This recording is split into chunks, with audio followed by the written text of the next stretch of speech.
to share ideas with one another as well. That have worked well. But how do I get sound on this computer? Great, thank you very much. Of course. Okay, we're right at the top of the hour, and I know there's a lot of information that's going to come out, so I'm going to start this and welcome Rachel and Georgine, who are going to conduct our webinar today on boomers, zoomers, and babies. Travis, were you able to pull up the poll? I'm not sure. Are you ready for the poll, or actually? Yeah, that would be great. So first thing we're going to do is Rachel's asked if you could indicate through the poll how many of you are grandparents of children under 5. In order to take the poll, I don't know, Travis, I just tried, it wouldn't go. So maybe we can just have a show of hands. Okay, keep your hands up, and I just want to count. 1, 2, 3, 4, 5, 7, 8, 9. Hold on. 10, 11, 12, 13, 14, 15, 16, 17, 18. I have 18 that are showing. Right. Oh, and 19. Sorry. What I am going to do is ask everybody to put yourselves on mute while Rachel and Georgine go ahead and give us our presentation, and we will take questions in the chat room. I'll let Rachel start. So thank you all for coming. Yeah, thank you all for coming. And this is just, Georgine and I are working with a group of others across the country. We have researchers at Vanderbilt, at Georgetown. Here's the poll, there we go. I do not have grandchildren under 5, so I'm just going to submit my poll answer. I do have children, however, and you might notice from my accent that I am not from here. And so I've been very interested in having my own children form a relationship with their grandparents in New Zealand. So I've been interested personally in video chat for a very long time. But what I wanted to do today is to address some of the science around video chat and connecting via video chat, especially during this very challenging time of COVID, where we're all having to navigate this digital world. And as I was just starting to say, Georgine is at Vanderbilt, I'm at Georgetown. We have colleagues at University of South Dakota, also at Lafayette and Penn State. And together, over the summer, we have been trying to find out from parents and grandparents how they're staying connected during this period of COVID. So we have actually been able to connect with 1,500 parents and grandparents. So we haven't been able to look at the information yet, but we will be able to share that in the future. And we're going to be doing a follow-up to that I'll tell you about at the end. But before, just let's hear a little bit about the science. So there's a lot of things that we can do with technology. And today I really want to sort of focus on how video chat can be harnessed in terms of connections. And probably, as many of you do already have grandchildren, you probably have heard from your own children that parenting during COVID has been really, really challenging. 80% of parents in a study recently conducted had a change in childcare or no childcare available to them. So they were doing extra childcare, also trying to work. A lot of the burden, there's been different reports, but a lot of the burden has fallen on mothers, but fathers have been really, really busy as well. But one of the really interesting and cool findings is that virtual babysitting and virtual connection via video chat has been a huge plus for parents during this really difficult time. Parents also said that their children were getting more screen time, so of all sorts, including video chat. And these parents were also sleeping a little bit less than normal in terms of juggling all of these other things. But the question is, should you be worried about the time of COVID where children are getting more screen time, they're not interacting as much in person with their friends, and grandparents are not seeing their grandkids as much. And obviously that is a critical thing that is really important in their development. So should we be worried? So Swiss scientist Konrad Gensner wondered about the harmful impact of handheld information devices causing confusing and harmful consequences. Now, the thing was that this was 1565, and at that time, he was talking about books. So the question is, what do we need to think about when we consider children and media, children and video chat in 2020 during this COVID time? Well, there are three really important considerations when we think about children and media. And these have been coined the 3 C's by Lisa Guernsey in 2012. We need to consider the child first and foremost. For those of you who have children and grandchildren, you know that all children are different, they're unique, they have unique interests, unique ways of solving problems, creative ways of expressing themselves. But also, we also know that they have, that memory development is really important and is very gradual during early development. And that's going to be a key thing for us to consider when we think about them interacting via video chat. Oh, sorry, that was in the wrong order there. So what do we know? First of all, we know that infants and toddlers can learn from media. So, and this is from studies conducted with babies as young as 6 months of age. Georgine and I have been in the field for over 20 years. So we've watched this dramatic change in the digital landscape over the past 20 years. But what we can say is that they can learn. And this diagram here is not some sort of Sesame Street trick. One of these things is not different from the other. I put the book reading here very deliberately because we know that children can absolutely learn from picture books, and we have a lot of research about that. And a lot of the information that we have from picture books, we can also apply to thinking about learning from other forms of media, including learning and interacting via video chat. The next thing we know is that, of course, they change so quickly and so dramatically. And one of the things that kids have to learn is how to take information from one place to another. So in this image here, you see this young child looking at Elmo on the screen, and Elmo is providing really interesting information. But then the child has to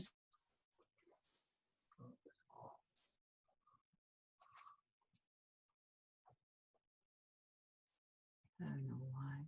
It's to refresh.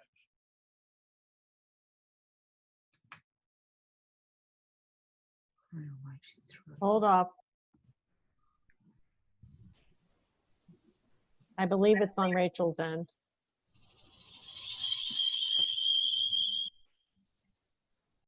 Georgine, did you want to pick up?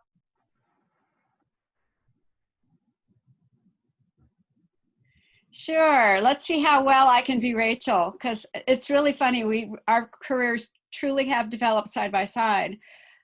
So this idea of transfer of learning that Rachel's talking about there, it's the idea of learning something in one context and then realizing that you have information to apply in another context.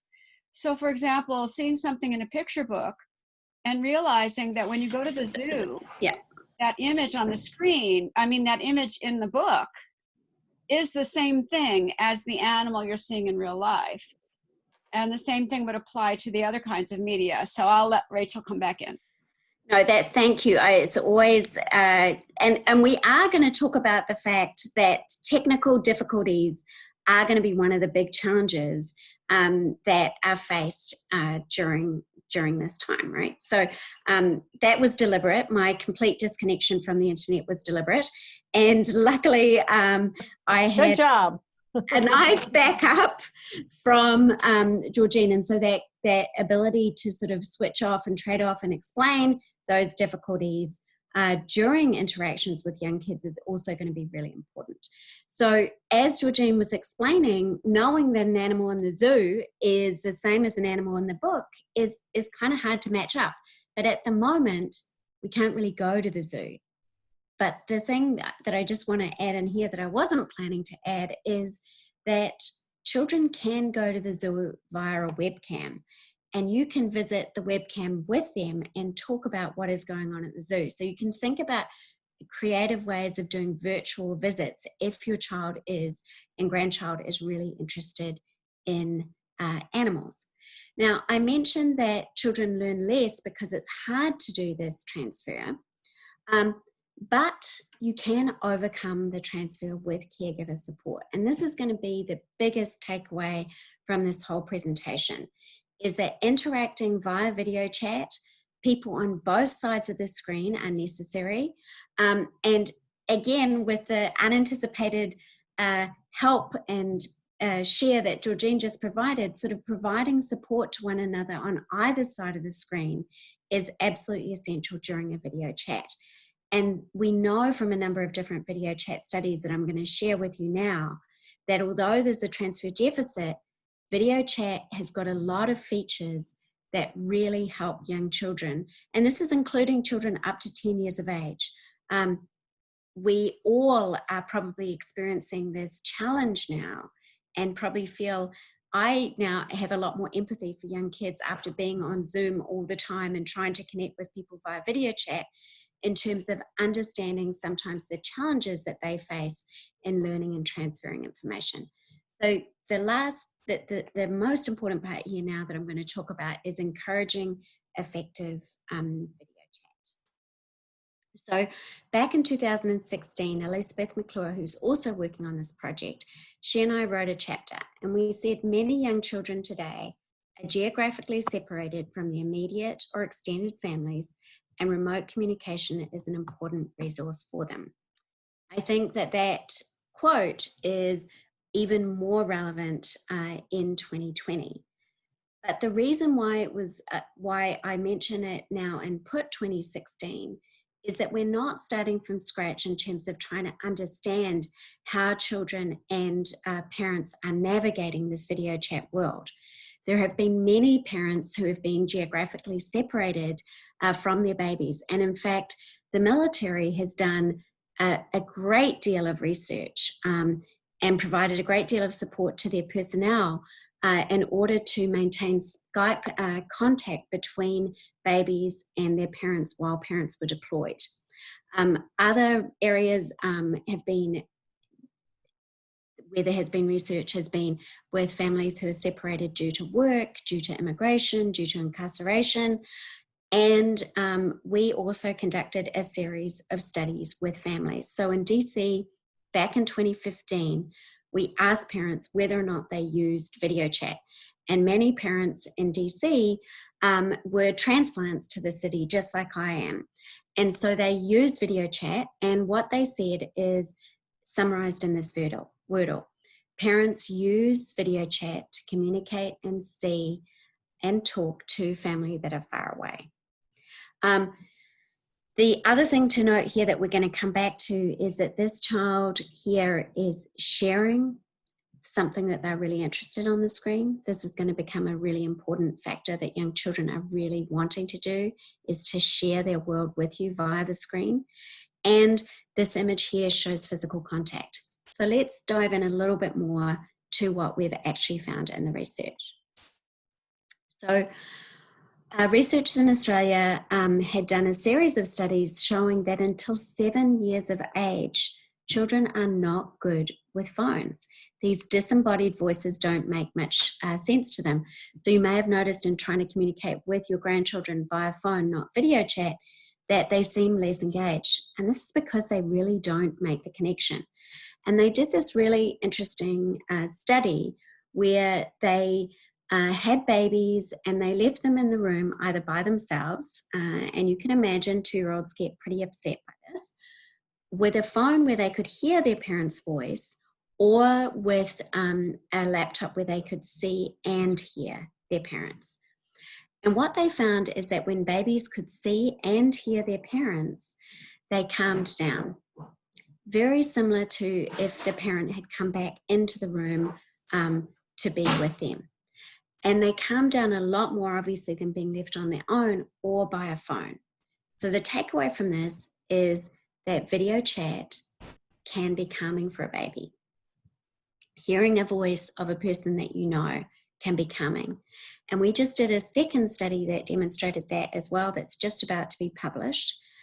In this study, what we had is we had caregivers come in to see us, and we set up a stage, and the stage could either have a real person, the mother behind it, or a video chat. So the mother was in another room with a video chat stream, and she could see her baby. And this is what this looks like for the live interaction, and this is the video chat interaction. And at the same time, we measured how their heart rate, their engagement, and their behavior. And what we found was that when they saw their mother on video chat or they saw their mother in real life, this is 6 to 8 month old babies, really young babies, is that their heart rate decreased.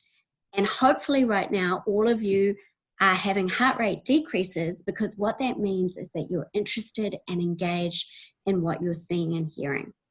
So we saw in the study that babies, when they saw their mothers live playing peekaboo or they saw their mothers on video chat, had this heart rate decrease. We also saw it, and this suggested to us that they could connect via video chat as a really strong physiological change that suggests engagement. The second thing we saw is that mothers who took a minute, who said, "Hi baby, how's it going? Isn't it strange to see me on this weird screen?"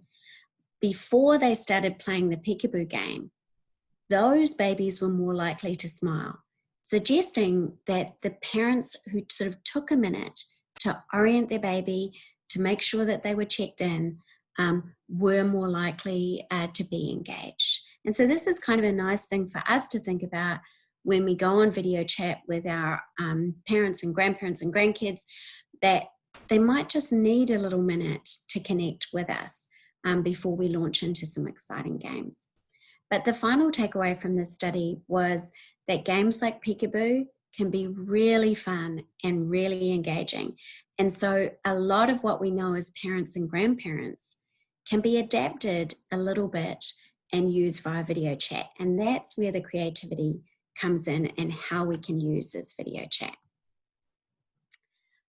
So just to summarize what I just told you, kids as young as 6 months respond to people that they know via video chat.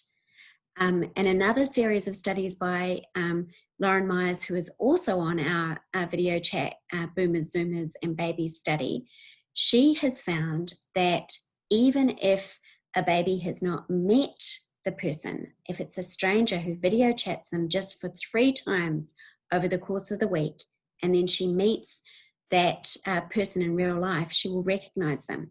So 1-year-olds can get to know people via video chat and recognize them in real life afterwards. I think that is a remarkable finding.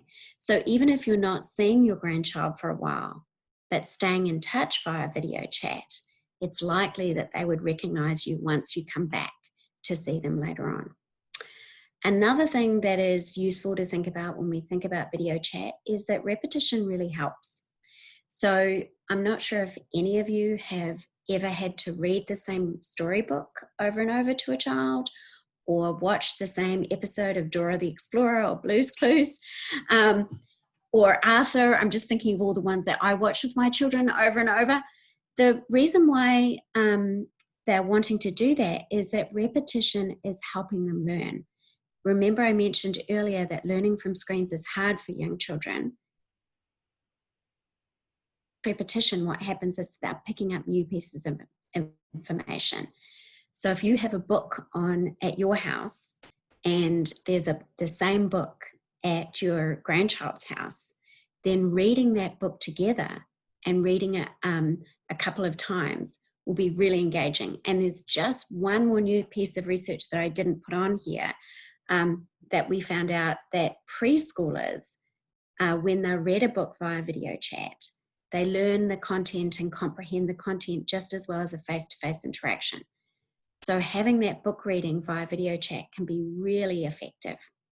And then the first piece I told you was that 2-year-olds can be soothed by hearing people that they know via a video chat interaction. But what I really wanted to share with you with this group is a study that we did back in 2017 and 2018, where Elizabeth McClure, as part of her dissertation, went into the homes of 25 families. And during that time, she videotaped a video chat that was going on between a parent and a grandparent. And we had the privilege of watching those video chat interactions and learning from them. The babies were between 6 and 24 months of age. Mothers joined the call, and half the time fathers were also present, and they had a call with their remote grandparents. So what did we learn from this study? Well, let me describe first of all this one beautiful interaction, because I think it tells us a lot. So this baby here, she is about 18 months old, and she's talking with her granddad. And she is, what you can't see though, is in her hand is a Cheerio. So she's having a snack while she's having her video chat. And what she decides to do is that obviously she needs to share her snack with her granddad. So she puts the snack up to the screen, and then she decides, well, she's not quite sure if he's got it or not. He takes it and he eats it, but she wants to make absolutely sure. So she gets up, she walks around behind the screen and places the Cheerio over the screen to make sure that he really got it. So this is a beautiful interaction that showed sharing, pretend play, but also that, you know, how this works isn't quite right. The mom asks, where's granddad? And the baby says, he's right there. So she really believes that he's right there with her, not necessarily understanding where in the world he actually is, but she feels a direct connection to him. She wants to share with him. And what was equally beautiful in this interaction was how the grandfather responded and took the Cheerio, and how the mom navigated and sort of described what her child was doing to support that interaction. So let's go into some more of the findings. What did we find? Well, one big thing we found was keep the call short. So these kids, these babies were between 6 and 24 months, but from people I've been talking to across the summer, it seems like this is a good rule of thumb for kids up to age 5. They stayed on the call for about 20 minutes, and they were engaged 40% of the time. Now, I would argue that's a lot of the time. But what that meant is that they would go away, come back and bring stuff. They would focus on their snack for a little while or focus on their toy for a little while. But 40% of the time, they were looking back and forth at their grandparents. So really, it's important when we're having these calls with our babies and grandbabies that we think about, they might want to, they're not going to attend the whole time, but they are going to come back and share stuff with us. And 20 minutes is probably quite a long time for a baby, up to 5 years of age. And then finally, we look to see, did it matter if it was a cell phone, a laptop, a tablet? It didn't matter. They were equally engaged with different devices. The next thing that we noticed is that the one thing that's missing from video chat, you've got sound, you've got contingency back and forth, you've got visual, you don't have physical contact. But that's okay, because babies figure it out. They use their parents on one side of the video chat as physical contact, and they show affection through the screen. So we know that babies, we don't think about this, but when you blow a virtual kiss, that's virtual. But here the baby is virtually showing affection to their grandparent as well.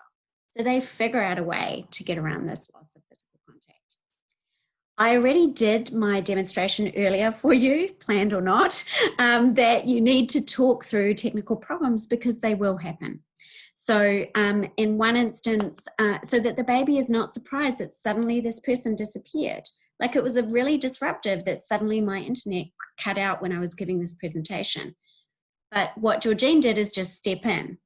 And so what we saw parents do is they said, oh, Yaya's Wi-Fi is not very good. It's a little bit spotty. It's reconnecting.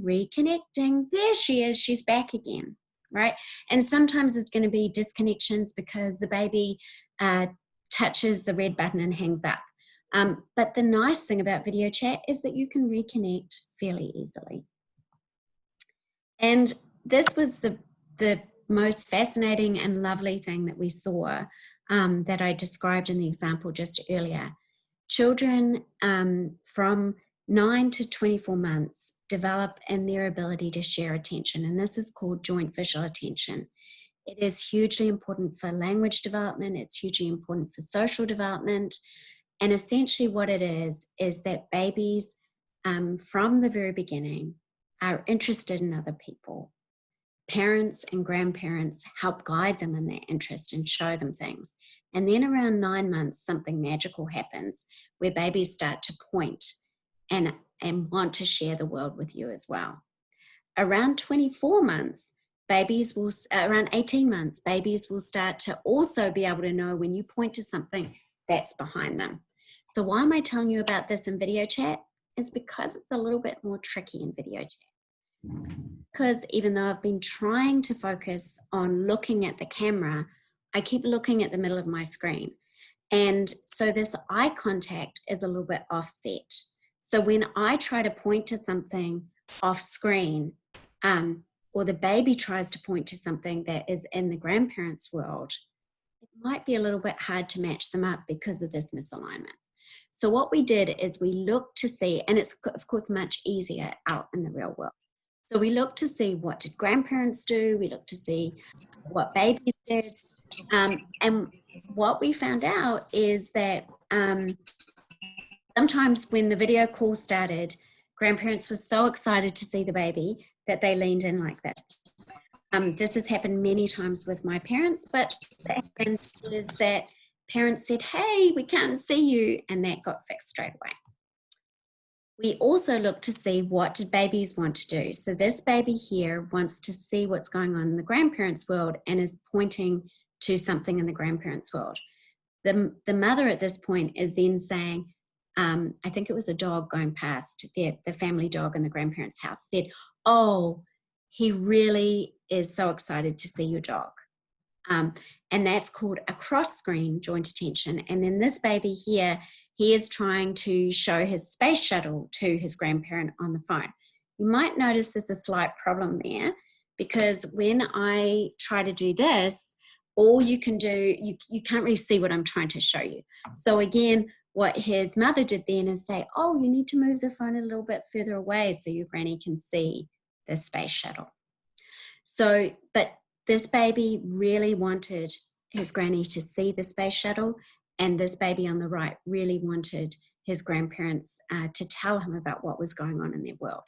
So we looked to see how often that was happening, and it was happening a lot.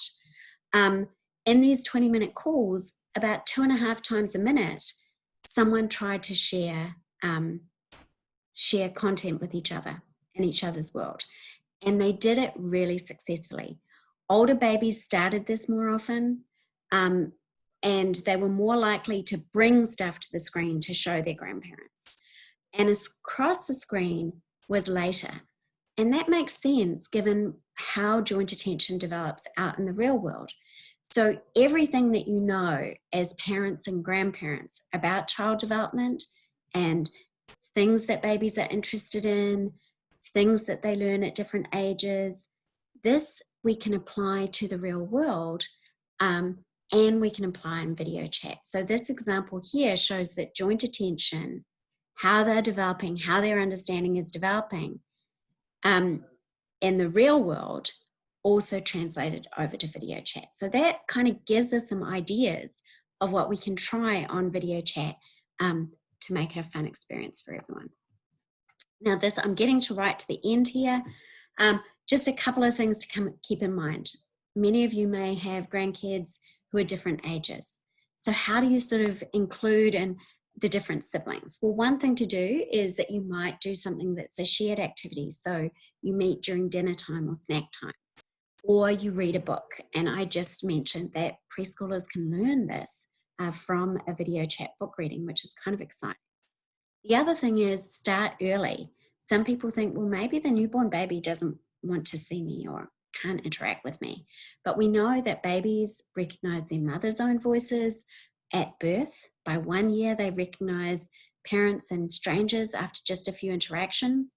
And they do start to respond, and they are really interested in the world. The other really cool thing about starting early with video chat is that they change so quickly early on. And so the one thing that I love to think about is when babies first grab their feet, and they're really excited by first grabbing their feet. And so you get to see that via video chat. Or babies around 2 months really love to stare at paintings. So you can show them a painting in your house and they'll be really interested because it's new and it's exciting. So there's lots of things that you can share with them and lots of things that you can see through the screen, and they get to know your voice from very early in development via the screen. Okay, so how can we make the most of this? There's a couple of things that we've found over the years from different parents. So you might want to plan for the call. It could be that it's great, right, sort of in the morning is a great time when a parent says, oh, it'd be great for 5 minutes if you just want to call in and say hi. And then this might end up being a daily thing. Other families might say, oh, you could just come for an extended virtual visit and we'll just leave the video chat on for 30 minutes and you can just sort of see the baby playing and he can come and show you stuff. So talking between parents and grandparents to figure out, well, what might work is really good. Or let's think about the 8 to 12-year-old we were talking about before. It might be they're really interested in animals at the zoo. So you go to the webcam and you both go and look at the webcam and talk about the webcam at the zoo. So I'm in DC, so there's always a webcam on the pandas. They don't do a lot, but sometimes they'll move, sometimes they'll eat. Kids find this really exciting if they're into animals. The other thing to do is to make it sort of fun and social. And I've kind of mentioned this a number of times now, but having props, having books, having snacks, having toys on both sides of the screen can sort of draw the baby in a bit more. And parents on both sides, especially for kids under 5, caregivers are needed on both sides, the grandparents and the parents. As they get a little older, the parents may not necessarily need to be there the whole time and you can have a conversation with them. But when they're more little, I just described all the sort of navigation around understanding video chat. And sorry, I meant to update this. Parents on, the parents in the room can help in that navigation process. And then we need to think about the child. So you know your child or grandchild the best. So keeping it short, having frequent calls, allowing the baby to move around, thinking about, well, what is it that the baby is interested in? Maybe they really want to see my cat. Maybe it's garbage day at my house and we can watch the garbage truck come up. This is a big hit for kids who are really into cars and trucks, which my child was. And talk through those tech problems. I said before, take a minute, like say, hi, how are you? And you might even want to start with the same greeting every time so that the baby kind of gets used to this routine that their granny is there or granddad is there. And think about what it is they're interested in. So as I said, animals on the other side of the screen, pictures on the other side of the screen, garbage truck are really interesting. Here shows, this is Elizabeth and her child decided to give a music show. And keep those calls pretty short. Peekaboo is another game that's really cool. Other parents and grandparents have suggested reading books. Because you can't be there in person, sometimes taking a screenshot can be really nice where you take a photo that's a virtual photo. And sometimes the baby is just too tired on the day to meet. So you could record for them a short book reading and share that with them as well. And that way they can read the book at different times of the day via recording. And the last one I put here is CARS, because I had this great video chat with my friend's 2-year-old, and he was really into cars, and my kids were also on the call, and so we had all these car races. But believe it or not, this 2-year-old said, why don't we have a race across the screen, no less? And he informed me and my kids that we won the first race across the screen, where we raced Matchbox cars, and then he said he actually won the second race. So kids themselves will bring a lot of joy and fun, as many of you probably know as well. There are some resources available. 0 to 3 has Screen Sense resources, and particularly tips about just media, but also about video chat tips. Some of them I've described. And finally, for those of you who already participated in our study, the Babies, Zoomers and Boomers study, I want to thank you. This was a brief survey that we asked of grandparents about grandparenting and parenting and keeping connected during COVID. And as I said at the beginning, we have 1,500 parents and grandparents who have participated in this first round. What we want to do next, though, and I'd like to sort of invite your help on this, is we want to follow up and follow the journey with parents and grandparents, particularly of babies born in 2020. And what we would be asking parents and grandparents to do is to fill in some surveys, a couple of surveys every couple of months. And if they wanted to share a video chat of themselves, like the earlier study that I described before, so that we can learn more about how grandparents and parents are navigating this digital world. So hopefully now we have about 20 minutes to share some ideas, to discuss. I saw there was a lot of things coming up on the chat during the call, and so now I'd just like to open us up to some questions and ideas to share with one another.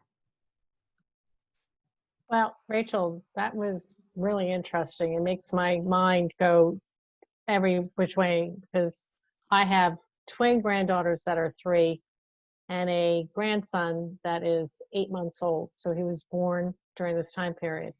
Wow. So it's a very interesting interaction we have, and they do not live near me. So it's totally via chat.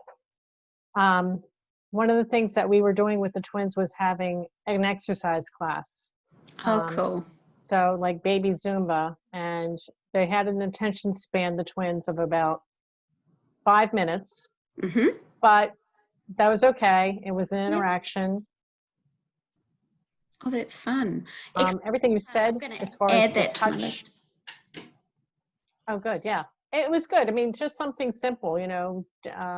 They put their little mats down. I put my mat down. It's cool. Yeah. We got another nephew to join in. He's 2. So it really was a little insane, but, you know, it was fun. And they look forward to it. They are hugging the phone. So it's a very interesting interaction to see that part of it with the girls, especially. The grandson knows my voice at this point, which is another level altogether. In the interim, I have seen him, so there is touch involved, but he does, you know, I've got to say that, you know, as the proud grandmother, I think he knows me, but I do think he knows, you know, the voice, the cadence of my voice, and the facial recognition, which is important during this time. So we do have some questions. I've asked anybody who does ask a question, I need you just to say who you are and what village you're with, so that Rachel knows who's on the phone call. And, you know, the widespread, you know, I see some of our folks from, you know, Sonia's on from California. So it's important for Rachel and Georgine to know who we're chatting with on this. One of the questions was, is there going to be a link for this presentation so that we can rewind? And Rachel, I'll just ask if you'll share the presentation with us. You can send it to us. We'll put it in the document library. And of course, Travis always records our recording. So all you have to do is go into the document library and pull up the webinar after we post it. We always link it in our newsletter. So they'll see it, you'll see it a couple times after the fact. Marty, why don't you unmute yourself and ask your question. Hi, thank you Okay. very much. My question has to do with dealing with age differences. It's sort of obvious, yet, like just for our personal examples, we have a 1 and 3 year old grandchildren combo, and we love having video chats with them, but it's obviously different that one of them is more, the older one is more language fluid, is more assertive, is more, you know, in charge, so to speak. So ideas on, well, on all the different dimensions of that would be helpful. Yeah, and this question has come up a lot. So there's a couple of things, and then Georgine, you should chime in as well whenever. But so the couple of suggestions that I've heard along the way are you could also do a single video chat with each sibling. So kind of divide and conquer a little bit. So you give a little bit of special time to the younger one and to the older one. The second idea is to think about times of the day where they both might be engaged in a similar thing. So snack time is kind of a really good one because either they might be sitting still for a little minute or the snack time can be kind of a way to have them both together. Then the third thing that I mentioned is book reading. And I think definitely the 3-year-old will be understanding the content. And if you're reading the same book and you both have the books in your house and their house, then they can read along. And that is actually, there's the most recent study, but there's a lot of research from military families on the value of this because military families, because of time zone differences, which some of you may be experiencing with your own grandkids, they pre-recorded book readings. And then babies could watch them over and over. And so they could hear the same story over and over, which they loved. They could see their parent over and over. And then when they came to meet when they could have overlapping time, then they could go back to the same storybook, and that was already a shared sort of experience. So I think book reading, either when you're on the video chat or giving them a little video where they have the same book and they can read along in their book, is a nice thing to do for both 1 and 3-year-olds. And they'll get different things out of it, but that's also okay. And then the separate time, and then thinking about the thing that other parents have suggested that has been quite clever.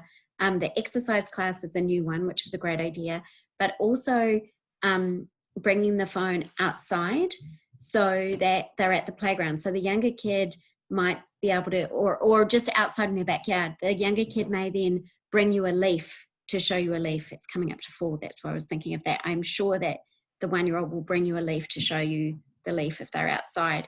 But letting them be outside can sometimes also be good for a younger child. And then the navigation is then with the parent. They might choose to zoom on the younger kid or the older kid. And so you get to see them both sort of at their doing the things that they're really interested in. And then because of that joint attention and knowing you and wanting to share, they will bring things to you individually to share. Sorry, that's great. A very long answer. No. And Marty was from West Virginia. We do have Carol Preston, who had a question from North Bethesda in Maryland. Carol, did you want to unmute yourself? There you Hi, go. thanks to both of you for your very concise presentation and packed with information. What I'm wondering is the following. It's great for me to be on this, and I've been taking notes, but for me to convey this to our members, and we're a new village, so we're really just getting started. Is there a talking resource like you, Rachel, or Georgine, or someone that you could recommend, or even maybe one of your students who we could say, we'll set up a speaker time And that person would come and actually sort of physically hands-on teach members who would be interested to learn, because it's going to be I'm hearing this once, going through the slide presentation. Nobody wants to have me go through somebody. Listen, I used to teach stuff, and believe me, it's hard going through somebody else's slides. So maybe you have some students who could help this and really give some hands-on, I'm using the word training, but that's basically So actually, interested in. So one thing that we are doing with the study is that we are working to prepare some materials for the AARP. And what I mean, Georgine, correct me if you're wrong, but I was thinking of materials that would be sort of more written. But given what you've just said, it sounds like in those materials, it might be great if we, based on what we find from parents and grandparents over this next while, if we could make some of those video recordings. And we have a ton of great students who would, look a lot better in terms of doing this, and be a lot more savvy in terms of the videos. But I think that is a great idea. In terms of whether or not we could set up individual ones, I'm not sure. I'd have to think about that a little bit, but I'm definitely adding that to my list of resources, and whenever they're ready, I would be able to share them with you straight away. But this video will also be available. The other thing that is already available in terms of resources is at 0 to 3, and 0 to 3 has got screen sense tools. Olivia, would you be able to share the link in the chat? I tried to get it while you had it, but it went so fast I couldn't do it. So right. So I think Olivia can find it and put it in the chat, and we can share it out afterwards as well. Perfect. The screen sense tools are quite useful. It's got a sort of a tip sheet that summarizes those video chat tips. But I think we'll definitely make those videos, right, Georgine? Do you think that seems like a good plan for because we're doing this project? You guys have given us great tips, so we may be able to figure out a way to do something that would be visual and not just written, like little videos that we could share that then you guys could send out. Yeah, that'd be great. That would be great. And just share it with us. We'll share it with our network. Yeah. That'd be awesome. And then maybe even if maybe we shared them first, maybe a trial one with you, Carol, first, and you could give us some feedback before, if you wouldn't, would that be good? Okay, so we'll be working on this over the next month or two. And even though after COVID, I think people are still going to be using video chat, and unfortunately it seems to be dragging on longer than we think. So I think these materials would still be useful, even beyond this period. So I'm going to write down your name, Carol, if that's okay. Yeah. Okay. Great. Rachel, I'll send you Carol's information. We're in the same community. So yes, exactly. That's what I was thinking. So awesome. I can see that there's more tips in the chat that people are coming up with, and really, we want to look for regularities across families to say lots of people do this, but also just individual things that great ideas that they have. Man, if you can send them to us, that's always useful, because you're starting to think about this maybe in a really kind of like, how can I do this now way, where you can help other families around the country. I think that's great. That's and great.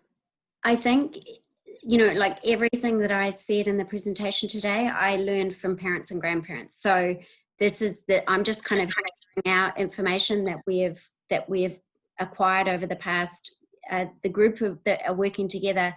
It wasn't that big of a field before video chat, because it kind of was a niche thing. So the 5 of us who are working on this project are kind of the niche. We're sort of the niche. So we've tried to combine our ideas, and so we want more. But Marty, you had a question there, I see, as well. I have, but it depends on which Marty. There's Marty. I was going to make a suggestion, but also a question. Marty, who? And